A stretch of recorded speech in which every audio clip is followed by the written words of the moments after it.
Right, let's go for our next deepest colour and work straight into the burnt sienna here. It may need a little touch of another colour into it. We'll just start it off and see. It's a bit bright at the moment, isn't it? Just a little bit. So I'm going to take the tiniest bit of black to mix in with that. The tiniest bit of the previous colour that's still wet in the palette. Because it's a little bit too, that's better, it's a little bit too bright. So a little bit of the deep black blue that we made earlier, which is that mixture of black, Prussian blue and a touch of this same sienna, just so that this blends in. Now we're going to start some interesting techniques now. We're going to start using our fingers a bit as well to blend things. Two ways we can blend. We can use the edge of the brush, or three ways. We can use the brush like this and feather it in so it comes across. We can put a bit of water with that to feather it in, to blend it in if you like. Or we can use our fingers just to smudge it out slightly. See how I can use that with the finger, and just while it's wet I can just blend it out and in. So this is the use of our finger on this lesson to blend.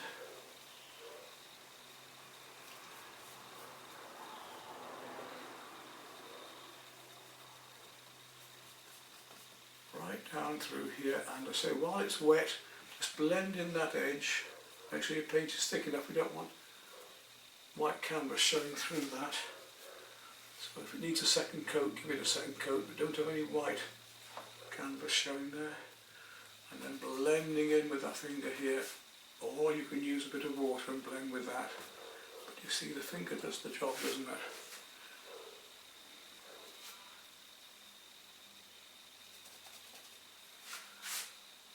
Right round here the same. It's quite dark, this brown, so sienna again, and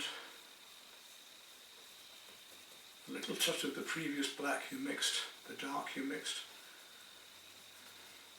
And that's going to come right the way down and across the black there a bit more, where the roof is in the background, just hinting at that roof. Down here, around there, on the roofs there, and here, again we want to blend out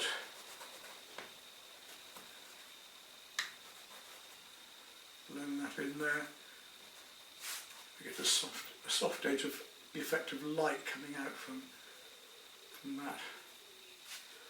And again, whatever else it is now, we've got the colour. When it's on your brush, you use it. So if it comes along here, it's one colour at a time, painting by numbers.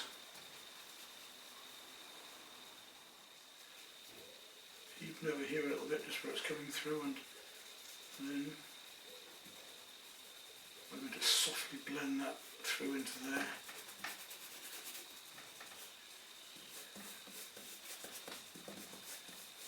Plenty of paint on your brush. I don't need to get too skinny. And as I say, blend it out if you need to.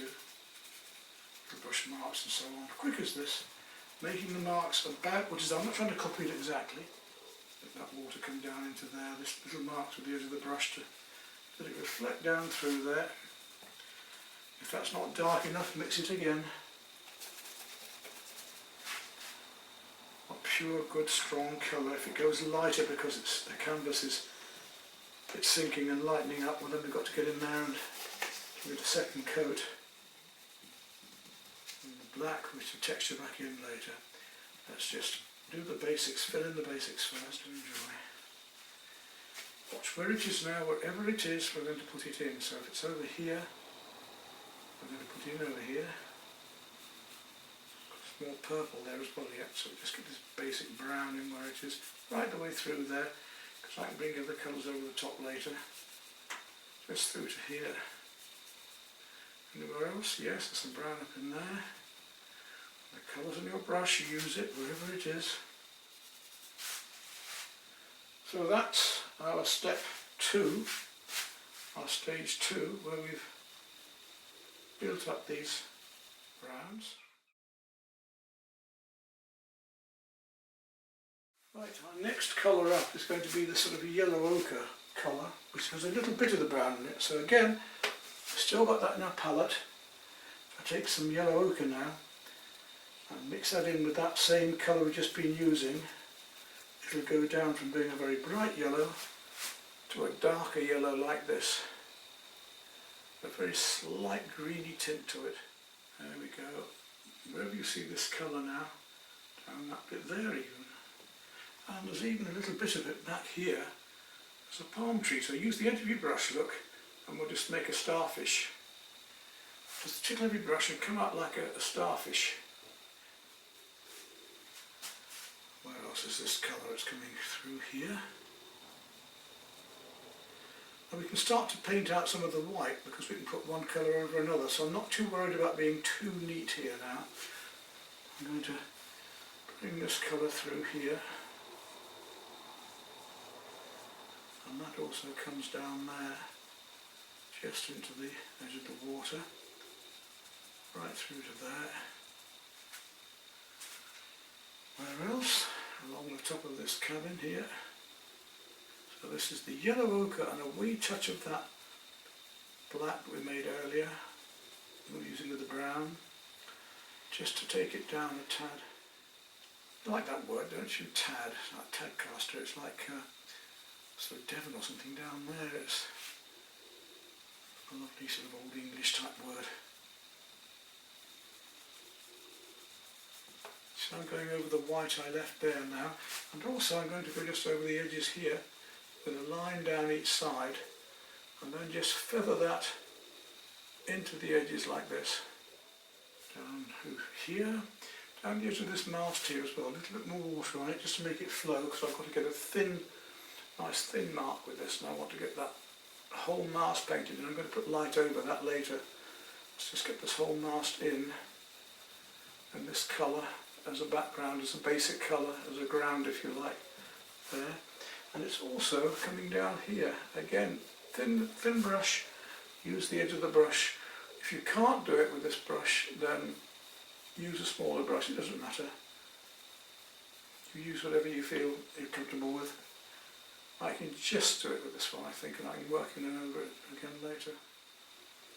Slightly brown, I just mixed a little bit more of that previous brown with that then, just to darken it down a fraction. Just hinting at it. We can thin it down by putting some more dark around it later, let's not worry too much about that. Get the basics in at the moment. Bits of boat, make the right marks about the right objects, right places, right shapes. Everything will gradually come together in between and so on. Again, the rope is this colour here, so we're just going to paint that in quite thickly at the minute, quite crudely, but just to get things right. We've almost got our yellow ochres done. Just a few more spots. If we miss something, we can come back onto it later, don't worry too much about it. Oh, and of course it's up there as well, isn't it? It's forgetting it's up here, and around these colours here. Some green coming around there as well. Easy to miss something, because it's going on so much here. Going through there, and we'll just use some of this yellow ochre thinly to give a glaze in some places like this.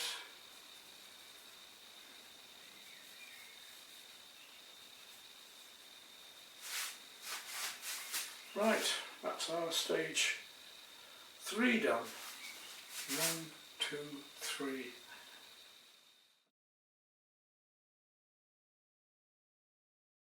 So there are 2 purples we can make. This much lighter one with the cerulean and magenta, which we're going to start with. When we need to go darker, we can do that. So let's start off with the magenta and a little bit of the cerulean. Mix up a lovely purple with that, a bit more red. It's quite a reddy purple. There we go, it's a lovely colour. And that is going to go on here. It wants to be quite dark, so if I don't make it dark enough, I'm going to put some more over, using a bit more Prussian blue into it, just to get the slab right and move. And I'm going to tickle it, feather it onto the edge there. Just round into here. It even comes down to the water a little bit here, look, so again use your finger just to blend. Don't be afraid to blend. A bit of a reflection happening in there. It's going to come down. You just blend it in with your finger. Don't leave a hard edge there. Nice soft edges, scumbling at the tip of the brush, and then come back in with your finger and immediately, don't leave it, immediately use your finger to blend that in. And that purple's going to come down through. I'm going to let it come right down through these bits here. I want that purple to now fill up this lovely purple. Comes into here as well, right round here. Put the white in the middle of it later, don't worry about that. Put the white back in there later. Let's just find these colours for the moment. Feathering up into here and just blending in with your finger or the tip of the brush if you want. Right up through. And again, we bring that right down through here as well. And just bring it out into the water a bit. All these lovely colours, you don't see them at first, but when I do them like this, you will start to see how it makes sense as I go on. Right through there, even to the mast here. And here, very important, again, I'm going to use the tip of the brush and just push it, feather it, scumble it out into there, and again use my finger just to blend just through there. And in the background also, it's happening. Right back up into here, this purple. Tops of the cabins, tops of the boats, just feeling this lovely mauve colour coming down through, all the way down through there. We're going to put those greens in afterwards. Let's just get the thing established first of all. That's all going to need to be established later. Later, lighter. Through there, through here. A thin coat of it just brushed in, and making it a little more enhanced in some places. Have we almost done that? And that's it. That's stage 4. We're getting on so fast, aren't we? And I think it's time for our very orangey brown now.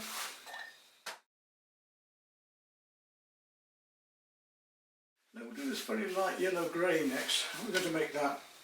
Well, it's got to be yellow ochre again. And white, that's for sure. And then I'm going to add a bit of cerulean to that. And a wee bit of magenta. I'm almost there. It's a bit back a bit more to the yellow ochre. And let's have a look at that. That's not far out, you know, but it's just a little bit too. It's a wee touch of about sienna. It's just a little bit too light still. Take it down a bit more of the blue, a bit more of the pure colours to take it down a fraction. Now that should be about right, that's better. So that was white, cerulean blue, a little bit of yellow ochre and a little bit of magenta. But not an awful lot of this step 5, it's not a colour that's hugely used, a bit there as well. Again, tip of your brush. I haven't had to go to a smaller brush yet, but I will at the end, I'm sure. Where else? Yes, maybe a little bit of it going on back up into here. Little lines of it as it gets to the top of the boats here. And that's where we can paint over the lights over the darks. You see, I'm just bringing this light in between the rigging as well.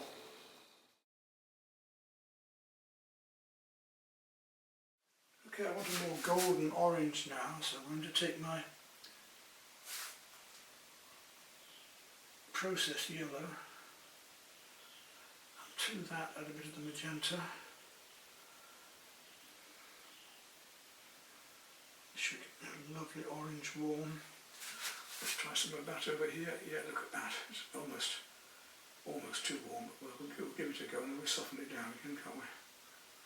And that's got to come all the way across here. Doesn't matter if you come across the window slightly, they're dark enough that they will show through if we want. Strong reds, yellows. It's got a bit more magenta in at this end. So I'm using a lot more magenta here, look. feel the colours here. The lovely effects we can get comes up right through here, where I'm going to put some little stays in with the small brush later on the sides of the boat. Just going to over here. There we go. It's quite thin, this paint, because these yellows always tend to be a bit thinner, even though they're heavy body, they tend to be a bit thinner. Alternating between the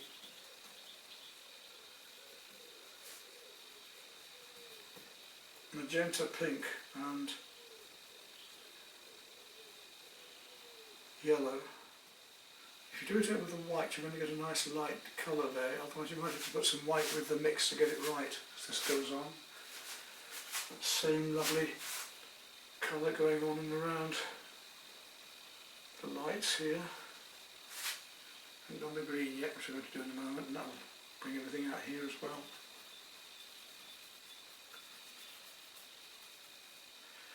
And we'll use that colour coming down the sides of the water here again. We can start to lose all of the white canvas behind us that we want to do, and that colour can start coming to the cabin and the boats here. You can see it just glowing through. You can see we're just making an impression of something. We start to get the effects. Feeding of the ropes. We're going to need some green next.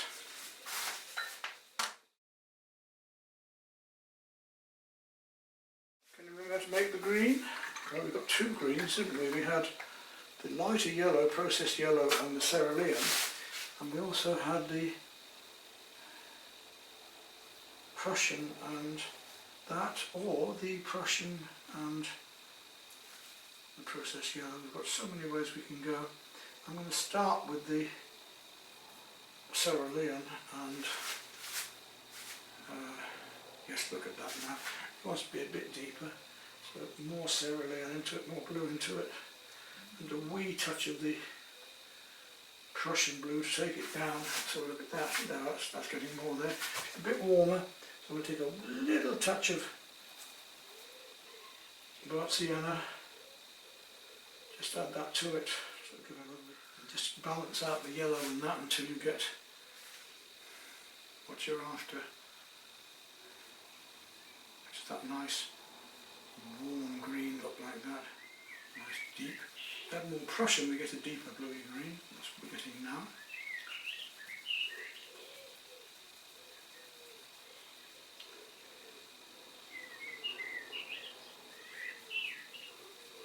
Blackbird singing outside, lovely to hear. That dog still barking, which is not lovely to hear. So I'm painting in wherever it is. It's on your brush, wherever you see it, and you put it in. So if there's a greener up here or down here, this is when you put them in. The rest of this picture is going to come together quite quickly. You can just make the effect of some of those ribs at the side of the boat here. A bit of green texturing coming down even into the water there, look. Reflection comes just down into the water there. Little marks, look, make the reflection of the boat.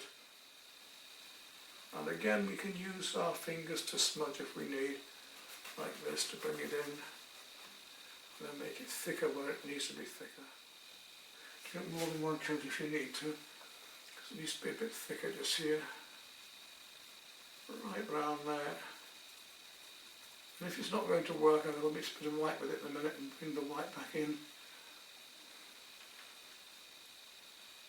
Reflections of the top there coming down through the side of the boat here. Just blending it over, feeding the colour.